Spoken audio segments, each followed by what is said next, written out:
Well, the Moorish Science Temple of America was founded by Noble Drew Ali in 1913. It first started as the Moorish Holy Temple of Science as a civic organization, then later turned into a religious organization. Um, but the basis of it is political. The basis of it is a body politic government meant for the uplifting of fallen humanity. Um, and what we mean by fallen humanity, we mean by returning the people's minds back into the constitutional fold of thinking where they understand government, civics, and citizenship, their nationality, bloodline, and lineage of their ancestors, and also the religion of their ancestors. With those two things combined makes up the mission of the Moorish Science Temple of America, founded by Noble Drew Ali. The belief that who we claim to be now, came about when Noble Drew Ali came on the shores. Um, it's as a collective body. People been known throughout time. We have evidence of people knowing who they was here in North America as being Moors, but it wasn't a popular belief. It wasn't an organization for that. So Noble Drew Ali introduced the organization in 1913 AD. That was the first time any Islamic organization was ever on the shores of North America. So that was the first. Muslim or Islamic Muslim organization in 1913 AD, and he also taught civics as well. So you can say it began then, but really it was way before then.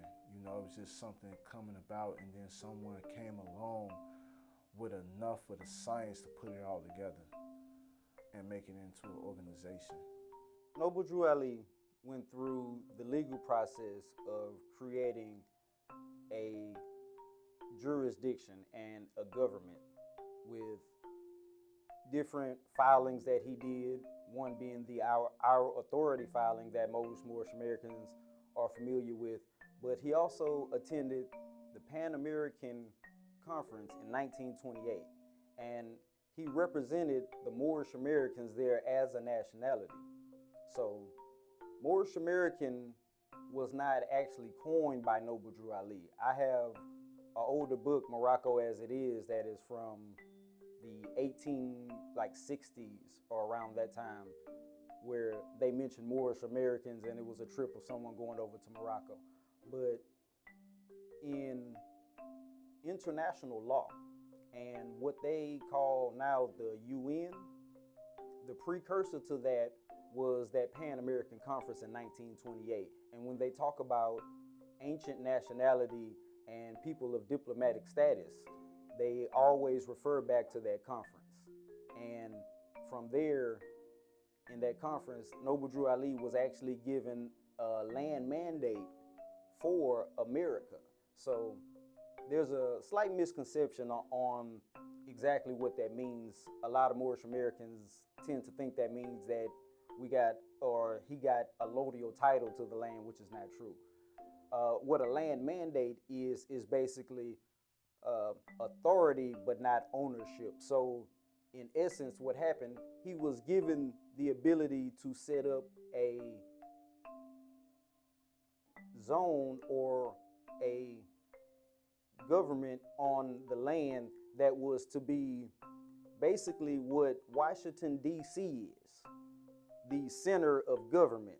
And he called that in Chicago our Mecca.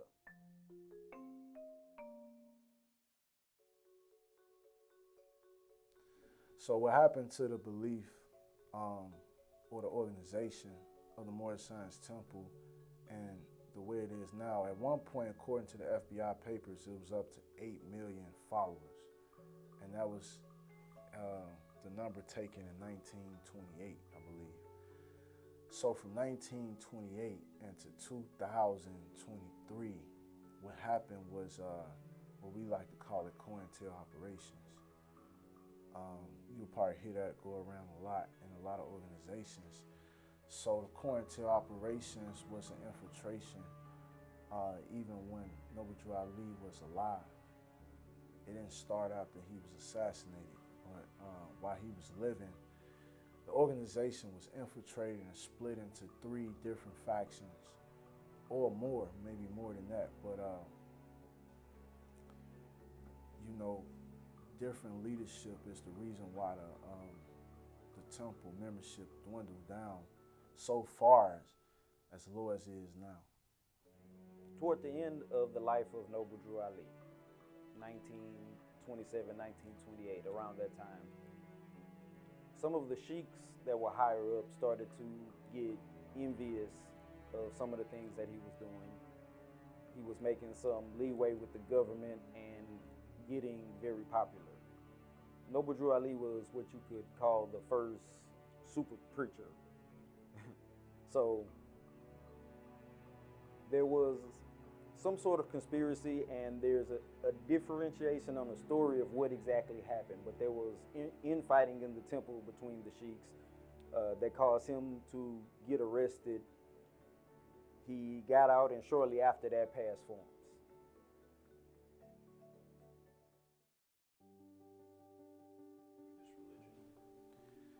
The biggest difference I'm trying to make is our people be aware of who they are. And once they're aware of who they are, then their minds can start to kind of bring in new ideas on how to live in a better way. So my biggest thing is to bring people self-awareness so they can better their conditions. Difference. We all have an intricate part to play, and I'm not trying to outdo anyone by any means, but to just be that portion in the fabric in which I have to bring. So I'm not gonna put myself up on a pedestal. I'm not trying to collect accolades by any means. But the prophet tells us to imitate him in all forms in which we do every day, actions, words, and deeds. One of the things that I'm tasked to do myself personally is to figure out proper processes to do a lot of these legal things that people have been getting in trouble doing, because when you look into law, it's specific.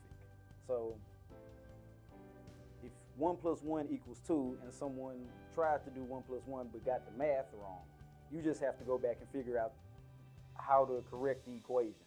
And I have a saying on my YouTube channel: proper process is the difference between getting private remedy and making the news.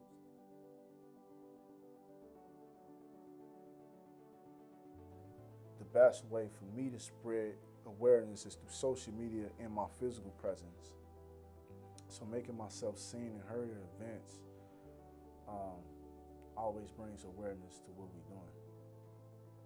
People of the Moorish Science Temple generally have fundraisers, get-togethers, barbecues, fish fries, things like that from time to time, dealing with the Moorish Science Temple in particular. There are other Moorish organizations that also do different events in the community. So there's usually something going around, something happening in some city at all times. So much has been added to me. So much has been added to me. When I say that, I mean my strengths, my understanding, my reasoning, my willing. You know, these things have just strengthened. So I followed that first instruction that the prophet said was to know yourself. Allah, the Father of the universe. Allah, the Father of the universe. The Father of love. The Father of love, Truth. truth, Peace. peace, Freedom. freedom, And justice. and justice. Allah is my protector. Allah is my protector, My God. my guide, And my salvation. and my salvation. By night By night and by day. and by day, Through his holy prophet. through his holy prophet, Drew Ali. Drew Ali. Amen. Amen.